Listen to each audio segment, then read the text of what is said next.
السلام علیکم ورحمۃ اللہ تعالی وبرکاتہ۔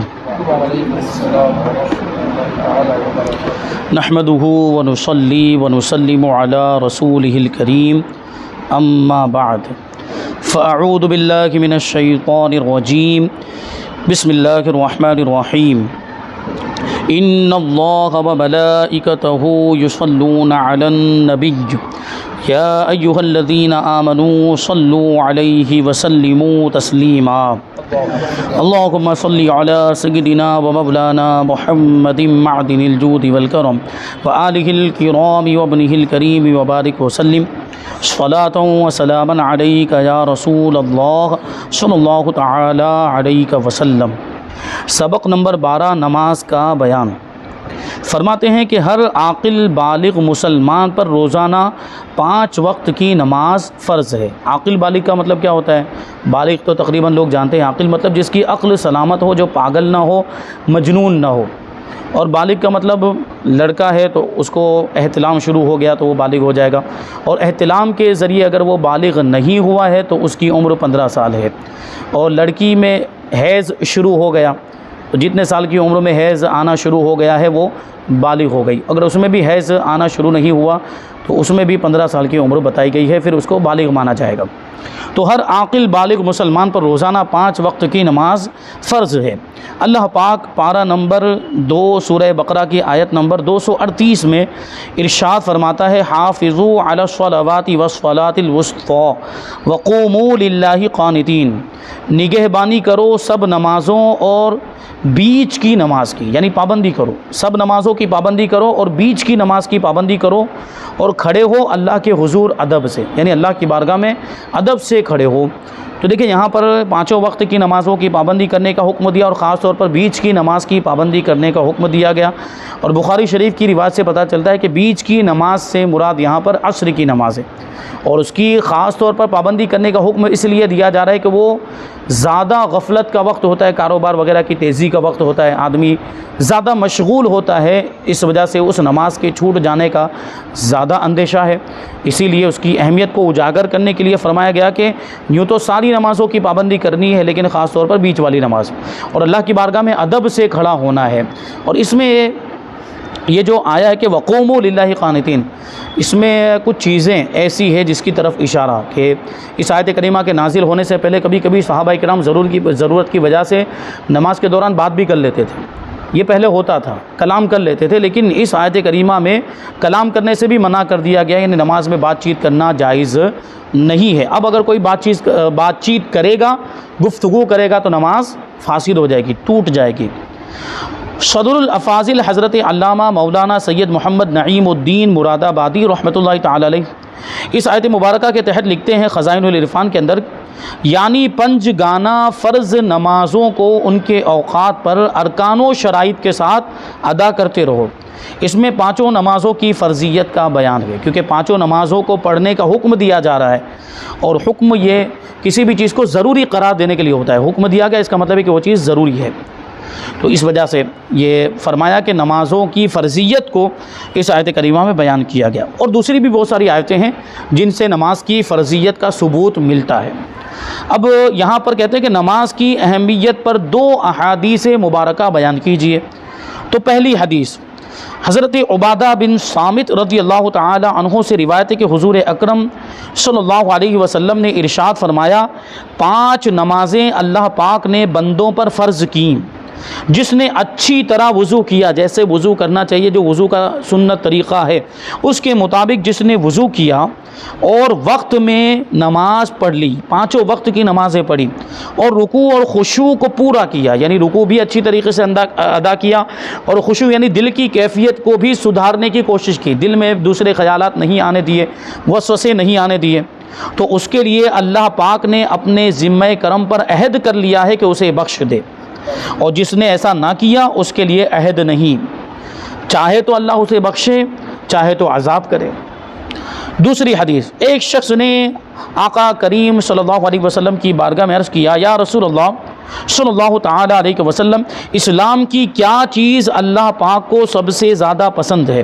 ارشاد فرمایا، نماز وقت پر ادا کرنا۔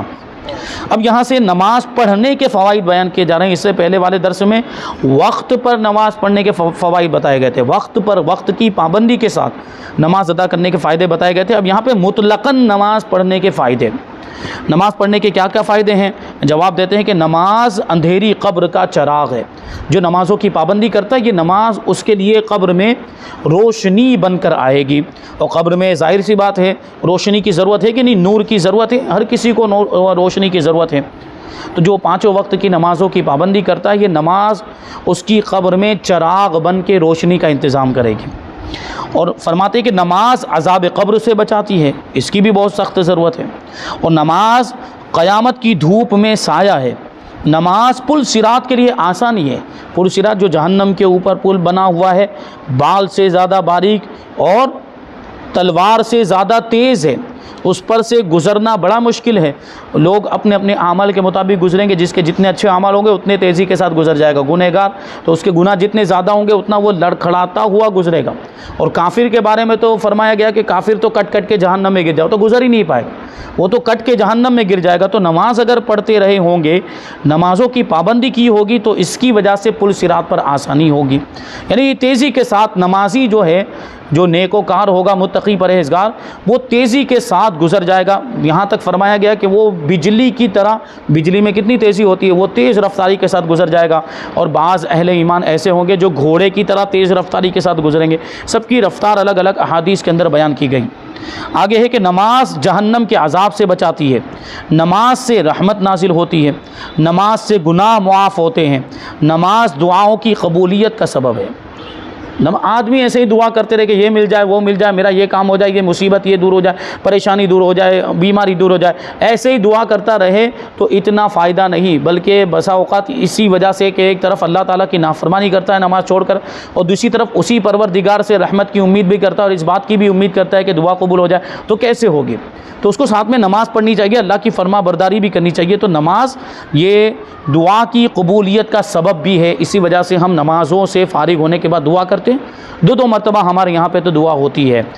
تو چونکہ نماز جب ہم نے پڑھ لی, اللہ کی بارگاہ میں سجدے کر لیے, عبادت کی, تو اب قبولیت کی امید بڑھ جاتی ہے. آگے سوال, جیسے میں نے ابھی کہا بیماریوں کے لیے بھی لوگ دعا کرتے ہیں. فرمایا نماز بیماریوں سے بھی بچاتی ہے, نماز سے بدن کو راحت ملتی ہے, نماز سے روزی میں برکت ہوتی ہے, نماز بے حیائی اور برے کاموں سے بچاتی ہے, نماز میں سینکڑوں بیماریوں کا علاج بھی ہے. مثلا نماز دل, معدہ اور آنتوں وغیرہ کے مرض میں شفا دیتی ہے. یہ ایسا نہیں کہ یہ روحانی طاقت کی وجہ سے, یہ روحانیت تو بہت زیادہ ہے اس کے اندر, نماز میں روحانی طاقت تو بہت زیادہ ہے, لیکن نماز کے جو ارکان جو ادا کیے جاتے ہیں, رکوع سجدہ وغیرہ جو کرتے ہیں, یہ اس کی وجہ سے دل, معدہ اور آنتوں کی جو بہت ساری بیماریاں ہیں وہ دور ہو جاتی ہے. گویا کہ یہ ایک قسم کی ورزش بھی ہو رہی ہے, ایکسرسائز بھی ہو رہی. اس کی وجہ سے دل کا جو خون کا جو دوران ہوتا ہے وہ بالکل نارمل انداز میں, خون پورے جسم کے اندر دل اچھے انداز میں پہنچاتا ہے, اور اس کی وجہ سے بہت ساری بیماریاں دور بھی ہو جاتی ہیں, معدے اور آنتوں کی بیماریاں بھی دور ہو جاتی ہیں. تو یہ بھی, لیکن یہ بات بار بار عرض کی جاتی ہے کہ یہ سب فائدے ہیں, ایک طرح کی ایکسرسائز ہے, ورزش بھی ہے, لیکن پھر اس کو ایکسرسائز سمجھ کے نہیں کرنا چاہیے. ہمیں نماز پڑھنی ہے تو عبادت کی نیت ہی سے پڑھنی ہے. یہ فائدے تو اللہ تبارک و تعالیٰ ویسے ہی ہمیں عطا فرما دے گا. تو یہ فائدے. اور دیکھیں فرماتے ہیں کہ درد و غم کا احساس بھلا دیتی ہے یا درد و غم کو کم کر دیتی ہے نماز. نزلہ زکام کے مریض کے لیے طویل یعنی لمبا سجدہ نہایت مفید ہے. جس کو نزلہ رہتا ہو, جس کو زکام کی بیماری رہتی ہو, وہ لمبا سجدہ کرے تو یہ تکلیف دور ہو جائے گی. اور سجدے سے بند ناک کھلتی ہے. آنتوں میں جمع ہونے والے غیر ضروری مواد کو حرکت دے کر نکالنے میں سجدہ کافی مددگار ثابت ہوتا ہے. کیونکہ سجدے کی کیفیت پر آپ غور کریں تو سجدہ جو خاص طور پر مردوں والا جو سجدہ ہے تو اس میں یہ والا حصہ, جو سرین والا حصہ, یہ اونچا ہوتا ہے, اور ہمارا یہ سینے کی جانب کا جو حصہ ہوتا ہے وہ نیچے کی طرف ہوتا ہے. تو اس سے اگر کوئی مواد جو معدے وغیرہ میں یا آنتوں میں جم کر فاسد ہو کر اگر وہاں پر اٹک گیا ہے تو اس طرح جو عمل کیا جائے تو آسانی ہوتی ہے, وہ مواد باہر نکل جاتا ہے, غیر ضروری مواد. آگے کہتے ہیں نماز سے ذہن صاف ہوتا ہے اور غصے کی آگ بجھ جاتی ہے. نمازی کے لیے سب سے بڑی نعمت یہ ہے کہ اسے بروز قیامت اللہ پاک کا دیدار ہوگا. اب اس سے بڑی تو کوئی نعمت ہو ہی نہیں سکتی. کامل فوائد اسی صورت میں حاصل ہو سکتے ہیں جب نماز اطمینان سے درست طریقے پر ادا کی جائے. ابھی ہم جب یہ فائدے بیان کرتے ہیں کہ یہ فضیلت، نماز کے اندر یہ برکت ہے، نماز کے اندر یہ فائدہ، یہ ہو جائے گا وہ ہو جائے گا، لیکن لوگ نماز پڑھتے ہیں ان کو یہ سب فائدے نظر نہیں آتے، ان کو یہ سب برکتیں حاصل نہیں ہوتی، تو پھر وہ لوگ کہتے ہیں کہ وہ مولوی صاحب تو یہ بیان کر رہے تھے، امام صاحب تو یہ کر رہے تھے، ہمیں تو کوئی فائدہ نظر نہیں آ رہا ہے۔ تو ان کو مولوی صاحب کی باتوں پر اعتراض نہیں کرنا چاہیے، کیونکہ بالواسطہ ان کا اعتراض قرآن و حدیث پر ہو رہا ہوتا ہے، کیونکہ یہ سارے فائدے قرآن و حدیث سے ثابت ہیں۔ تو اس طرح ڈائریکٹ کسی بھی دینی اور اسلامی بات پر، شریعت کی بات پر اعتراض نہیں کر دینا چاہیے، بلکہ ان کو خود غور کرنا چاہیے کہ ہمیں ہماری نماز کے اندر کوئی فائدہ نظر کیوں نہیں آ رہا ہے، ہمیں اس کی برکتیں حاصل کیوں نہیں ہو رہی۔ اس کا مطلب کہ ہماری نماز میں ہی کوئی کمی، ہم نماز میں اس طریقے سے نماز نہیں پڑھ رہے ہیں جس طریقے سے پڑھنی چاہیے۔ تو نماز کے اندر ڈھونڈے کہ ہم سے کیا غلطی ہو رہی، کیا کوتاہی ہو رہی، کیا سارے شرائط ادا ہو رہے کہ نہیں ہو رہے، فرائض ادا ہو رہے ہیں کہ نہیں، واجبات اور ساری جو جس طریقے سے نماز پڑھنی چاہیے ویسے ہم پڑھ رہے ہیں کہ نہیں پڑھ رہے ہیں۔ تو اپنا ہی قصور سمجھے، اپنی کوتاہی سمجھے اور اس کو سدھارنے کی کوشش کرے۔ تو یہ تو نماز پڑھنے کے فائدے بیان کیے۔ اب نماز نہ پڑھنے کے نقصانات بیان کیے جا رہے ہیں۔ سوال ہے کہ نماز نہ پڑھنے کے کیا نقصانات ہیں؟ جواب، بے نمازی کی عمر سے برکت ختم کر دی جاتی ہے۔ ہم دیکھیں کہ جو نمازوں کی پابندی کرتا آیا، بچپن سے نماز پڑھتا رہا ہے، جب سے بالغ ہوا، اللہ تبارک و تعالیٰ اس کی عمر میں برکتیں بھی عطا فرماتا ہے۔ ہم اپنے علماء کو دیکھیں، پیران طریقت کو دیکھیں، ان کی عمریں زیادہ ہوتی کیونکہ وہ متقی پرہیزگار ہوتے ہیں، نیکوکار رہتے ہیں، پوری زندگی انہوں نے نمازیں پڑھی ہوتی، تو وہ نمازوں کی برکت سے ان کی عمر میں بھی اللہ تبارک و تعالیٰ برکت عطا فرماتا ہے، اضافہ کر دیتا ہے۔ اور فرماتے ہیں کہ اس کے چہرے سے، یعنی جو بے نمازی کی بات چل رہی ہے، اس کے چہرے سے نیک بندوں کی نشانی مٹا دی جائے گی، یعنی اس کا نیکوں میں شمار نہیں ہوگا، اور اس کی کوئی دعا آسمان تک نہ پہنچے گی، نیک بندوں کی دعاؤں میں اس کا کوئی حصہ نہ ہوگا، دنیا میں اس سے مخلوق نفرت کرے گی، بے نمازی ذلیل ہو کر مرے گا، بھوکا مرے گا، پیاسا مرے گا، اگر اسے دنیا بھر کے سمندر پلا دیے جائیں پھر بھی اس کی پیاس نہیں بجھے گی، ایسی پیاس ہوگی، اور اس کی قبر کو اس پر اتنا تنگ کر دیا جائے گا کہ اس کی پسلیاں ایک دوسرے میں داخل ہو جائیں گی، اس کی قبر میں آگ بھڑکا دی جائے گی، پھر وہ دن رات انگاروں پر الٹ پلٹ ہوتا رہے گا، بے نمازی کا حساب سختی سے لیا جائے گا، رب قہار اس سے ناراض ہوگا اور بے نمازی کو جہنم میں ڈال دیا جائے گا۔ یہ نماز نہ پڑھنے کے عذابات اور اس کی سزائیں اور نماز نہ پڑھنے کے نقصانات۔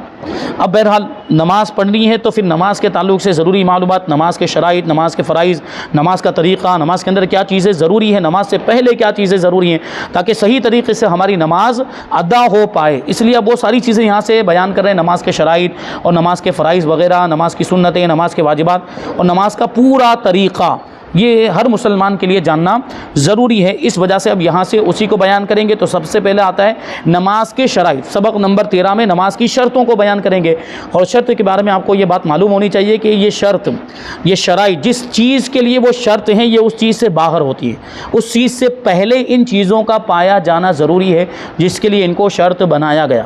تو یہ نماز کی شرطیں ہیں، جیسے ایک مثال کے طور پر طہارت، پاکی حاصل کرنا، تو یہ نماز کی شرطیں کا اس کا مطلب یہ ہوا کہ نماز سے پہلے طہارت کا حاصل ہونا ضروری ہے۔ نماز بغیر طہارت کے پڑھ لی تو نماز ہوگی ہی نہیں۔ تو یہ جتنی بھی شرطیں یہاں پر بیان کی جائے گی اس میں ان ساری چیزوں کا نماز سے پہلے پایا جانا ضروری ہے۔ سوال وہی ہے کہ نماز کی کتنی اور کون کون سی شرائط ہیں؟ جواب، پہلے ایک حدیث مبارکہ ملاحظہ کیجئے۔ رحمت عالم صلی اللہ علیہ وسلم کا فرمان ہے کہ جس نے ایسا وضو کیا جیسا کرنے کا حکم ہے، یعنی سنت طریقے کے مطابق وضو کیا، اور ایسی نماز پڑھی جیسی پڑھنے کا حکم ہے، تو جو کچھ پہلے کیا ہے وہ معاف کر دیا جائے گا۔ پہلے کیا ہے کا مطلب کیا؟ جو کچھ پہلے اس نے گناہ کیے ہیں وہ گناہ سارے معاف ہو جائیں گے، کا مطلب یہ کہ صغیرہ گناہ، کیونکہ کبیرہ گناہ بغیر توبہ کے معاف نہیں ہوتے ہیں، اور حقوق العباد یعنی وہ گناہ جو بندوں کے حقوق سے تعلق رکھنے والے، وہ بندے سے جب تک معافی نہیں مانگے گا وہاں تک یہ اللہ تبارک و تعالیٰ بھی نہیں معاف کرے گا۔ تو یہاں جو اس طرح کی حدیثوں میں جو بھی فضیلتیں آئی ہیں گناہوں کے معاف ہونے کے تعلق سے، وہاں پہ عام طور پر صغیرہ گناہ ہی مراد ہوتے ہیں۔ فرماتے کوئی بھی نماز پڑھنے سے پہلے ان 6 چیزوں کا پورا ہونا ضروری ہے، ورنہ نماز شروع ہی نہیں ہوگی۔ وہ 6 چیزیں یعنی نماز کی شرطیں، نماز کی 6 شرطیں ہیں، وہ ہمیں زبانی یاد ہونی چاہیے۔ پہلی شرط ہے طہارت۔ طہارت کا مطلب ہوتا ہے پاکی حاصل کرنا۔ اب طہارت، پاکی مطلب کن چیزوں کا پاک ہونا ضروری ہے نماز سے پہلے؟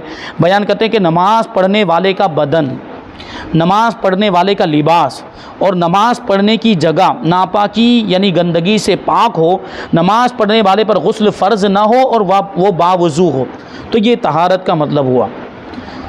اور دوسرے نمبر، ابھی اس کی تفصیل انشاءاللہ آگے آئے گی، نماز کی شرطوں کو پوری وضاحت کے ساتھ آگے بیان کریں گے۔ طہارت تو پھر طہارت میں وضو غسل تو سب گزر چکا، اس کا بیان گزر چکا ہے، اور بھی کچھ باتیں اس کے تعلق سے آئندہ متفرق مسائل کے اندر بیان کریں گے، نجاستوں کے بارے میں، گندگی کے بارے میں۔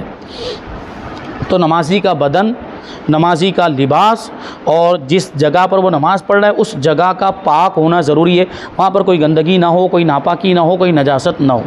اسی طریقے سے آدمی خود ناپاک یعنی اس پر غسل فرض بھی نہیں ہونا چاہیے، وہ غسل فرض ہوا ہو تو وہ غسل کر لیا ہو، اور بے وضو بھی نہیں ہونا چاہیے۔ دوسری شرط ہے ستر عورت، مرد کا ناف کے نیچے سے گھٹنے سمیت سارا حصہ یعنی گھٹنے کے نیچے تک اتنے حصے کو چھپانا یہ فرض ہے، اور عورت کا ہتھیلیوں اور پاؤں کے تلووں اور چہرے کے علاوہ اپنا سارا جسم چھپانا، عورت کے ہاتھ کلائیوں تک اور پیر ٹخنوں تک ظاہر ہوں تب بھی نماز ہو جائے گی، کہ ایک روایت میں اس کی اجازت ہے، لیکن بہتر یہ ہے کہ اس کو بھی چھپا لیا جائے۔ تو یہاں پہ دیکھیں ستر عورت کہا گیا، عورت حالانکہ ہم جو سنتے ہیں، ہم اپنی زبان میں جو عورت بولتے ہیں اس کا مطلب یہ ہے کہ ہماری جو مخالف جنس ہے ہم اس کو سمجھتے ہیں کہ اس کو عورت کہا جاتا ہے، لیکن یہاں عورت دوسرے معنی میں استعمال ہوا ہے، یہاں عورت چھپانے والی چیز کے معنی میں استعمال ہوا۔ ستر عورت یعنی جو چیز چھپانے والی ہے اس کو چھپانا، یعنی بدن کا وہ حصہ جس کا چھپانا ضروری ہے، وہ مرد کے لیے ناف کے نیچے سے لے کر گھٹنے کے نیچے تک ہے، اور عورت کا تو پورا بدن، چہرہ، ہتھیلی اور پاؤں کے تلووں کو چھوڑ کر اس کو تو پورا بدن چھپانا ضروری ہے۔ اور یہ جو چیز بیان کی گئی ہے نماز کے اندر بھی اور نماز کے باہر بھی یہی حکم ہے، یعنی نماز کے باہر بھی اتنے حصے کو نہیں کھول سکتے، اور عورت کے لیے پورا پردہ، اور اب تو چہرے کا بھی پردہ ہے، زمانے کی خرابی اور زمانے کے فساد کی وجہ سے، فتنے کے اندیشے کی وجہ سے اب اس کو چہرے کا بھی پردہ کرنا ہے، کیونکہ چہرہ کھلا رہے گا تو چہرے سے ہی آدمی آگے بڑھتا ہے، چہرے سے پہلے فتنے میں مبتلا ہوگا، توجہ جائے گی، پھر اور دوسرے مسائل اس کی وجہ سے پیش آتے ہیں۔ تو دیکھیے عورت کا مطلب ہوا چھپانے کی چیز، اور عورت کو عربی میں ویسے امرأتن کہا جاتا ہے جس کی جمع نساء آتی ہے، عورت کو عربی میں ویسے امرأتن کہا جاتا ہے، لیکن ہماری زبان میں اردو میں آنے کے بعد عورت کو، جو ہماری صنف مخالف ہے، اس کو عورت کہا جانے لگا، کیونکہ یہاں پر دیکھیں ابھی آپ کو پتہ چلا کہ عورت کا مطلب یہ ہوتا ہے چھپانے کی چیز۔ اس کا مطلب کیا ہوا کہ ہماری جو صنف مخالف ہے وہ پوری کی پوری چھپانے کی چیز ہے، اس کو پردہ کرنا چاہیے، وہ پردے میں رکھنے کی چیز ہے۔ بہرحال اس پہ اور گفتگو ہو سکتی ہے پردے کے تعلق سے، کیونکہ پردہ بہت اہم ہے اسلام کے اندر، یہ اتنا پیارا حکم ہے جس نے عورت کی عزت کی حفاظت فرمائی، اور اس میں عورت کی عزت ہے، اس میں عورت کا مقام اور بلند کیا ہے۔ اسلام نے اس کو پردے کا حکم دے کر اس کو قید نہیں کیا، بلکہ اس کی عزت کو محفوظ کیا ہے، اور اس کے مقام کو اور اونچا اور اس کی عزت میں اضافہ ہی کیا ہے۔ اور آگے ہے تیسرے نمبر پر استقبال قبلہ۔ استقبال، ہم ویسے یہ لفظ بولتے رہتے ہیں کہ فلاں نے فلاں کا استقبال کیا، تو استقبال جب ہم کسی کا کرتے ہیں تو اس کی طرف جاتے بھی ہیں، ہم اس کی طرف رخ بھی کرتے ہیں، تو استقبال سے مراد کیا ہے؟ رخ کرنا، کسی کی طرف اپنا چہرہ کرنا۔ اور قبلہ مطلب جو سمت، خانہ کعبہ کی جو سمت ہمارے لیے مقرر کی گئی ہے وہ ہے قبلہ، متوجہ ہونے کا مرکز اس کو کہیں گے قبلہ۔ تو ہم جس طرف رخ کرتے ہیں خانہ کعبہ کی جہت، وہ ہمارے لیے ہوا قبلہ۔ نماز میں خانہ کعبہ کی طرف سینہ کر کے کھڑا ہونا، یہ ہوتا ہے استقبال قبلہ۔ وقت، جو نماز پڑھنی ہے اس کا وقت ہونا بھی ضروری ہے۔ وقت سے پہلے نماز پڑھیں گے تو نماز نہیں ہوگی، وقت گزار کے پڑھیں گے تو وہ نماز قضا کہلائے گی۔ وہی کہتے ہیں کہ اگر وقت سے پہلے نماز پڑھی تو ادا نہیں ہوگی، بلکہ وقت میں دوبارہ پڑھنی ہوگی۔ نماز فجر کو وقت کے اندر مکمل کرنا بھی ضروری ہے۔ جان بوجھ کر نماز کا وقت گزار دینا اور نماز ادا نہ کرنا سخت گناہ ہے۔ دیکھیے نماز فجر کے بارے میں خاص طور پر اس لیے بیان کرنے کہ دوسری نمازوں کے اندر ایسا ہے کہ اگر وقت کے اندر شروع کی لیکن ختم ہوتے ہوتے دوسری نماز کا وقت آ گیا تو وہ نماز ادا ہی مانی جائے گی، اور وہ نماز ہو جاتی ہے، مکمل ہے، اس میں کوئی کمی نہیں۔ جیسے ہم نے ظہر کی نماز کو اس کے بالکل آخری وقت میں شروع کیا، فرض نماز کو، اور جب نماز مکمل ہوئی تو عصر کا وقت شروع ہو چکا تھا، تو اس میں کوئی حرج نہیں، وہ نماز ادا ہی مانی جائے گی، وہ ہو چکی ہے۔ لیکن فجر کے اندر خاص طور پر اس لیے توجہ دلا رہے ہیں کہ فجر کی نماز اگر پڑھ رہے تھے اور طلوع آفتاب ہو گیا، سورج نکل آیا تو نماز فاسد ہو جائے گی، نماز فاسد، کیونکہ وہ جو طلوع آفتاب کے بعد کا جو وقت ہے وہ مکروہ وقت ہے، وہ کسی بھی نماز کا وقت ہی نہیں، وہ ناقص وقت ہے، وہ ادھورا وقت ہے۔ تو نماز کو ہم نے مکمل اور کامل وقت میں شروع کی اور نماز کے دوران ناقص وقت آ گیا، اس لیے اب یہ نماز فاسد ہو جائے گی۔ تو فجر کی نماز میں خاص طور پر اس پر دھیان دینا ہے ہمیں کہ ہماری پوری کی پوری نماز وقت کے اندر ہی ہو. اور ایک اور دوسری نماز ہے جس کا پورا وقت کے اندر ہونا ضروری. وہ کون سی نماز ہے؟ جمعہ کی نماز. جمعہ کی نماز کے اندر بھی ایسا نہیں ہے چلے گا, وہ بھی پوری وقت کے اندر ہونا ضروری ہے. ٹھیک ہے, ابھی آگے دیکھیں کیا کہتے ہیں. نیت دل کے پکے ارادے کو کہتے ہیں. کسی بھی نماز کو ادا کرنے کے لیے پہلے اس نماز کا دل میں پکا ارادہ کرنا ضروری ہے. اگر زبان سے بھی کہہ لے کہ مثلا میں فجر کی 2 رکعت فرض نماز ادا کرنے کی نیت کرتا ہوں تو زیادہ اچھا ہے. اور خاص طور پر اس زمانے میں کہ آدمی کا ذہن پرا گندہ رہتا ہے, مختلف خیالات, دھیان پتہ نہیں کہاں پر ہوتا ہے, تو جب زبان سے بولے گا تو اگر وہ ادھر ادھر کوئی دوسری بات سوچ رہا ہوگا تو اس کی توجہ ادھر ہو جائے گی اور دل کا ارادہ جو مجتمع ہو جائے گا. آخری شرط, چھٹی شرط تکبیر تحریمہ ہے, یعنی نماز شروع کرنا اللہ اکبر کہہ کر نماز شروع کریں گے, اور اسی کو تکبیر تحریمہ کہا جاتا ہے. یہاں پر نماز کے شرائط بیان کیے گئے اور اس کا مطلب بیان کیا گیا کہ ان شرطوں کا طہارت, ستر عورت, استقبال قبلہ, وقت اور نیت اور تکبیر تحریمہ کا مطلب کیا ہوتا ہے. اب ان سے تعلق رکھنے والے کچھ ضروری مسائل آگے بیان کر رہے ہیں, اس کو ہم انشاءاللہ تبارک و تعالی آئندہ دروس میں شامل کرتے رہیں گے. اللہ تبارک و تعالی کی بارگاہ میں دعا ہے کہ جو کچھ بھی بیان ہوا اس پر ہم سب کو عمل کرنے کی توفیق عطا فرمائے. وما علینا الا البلاغ. السلام علیکم.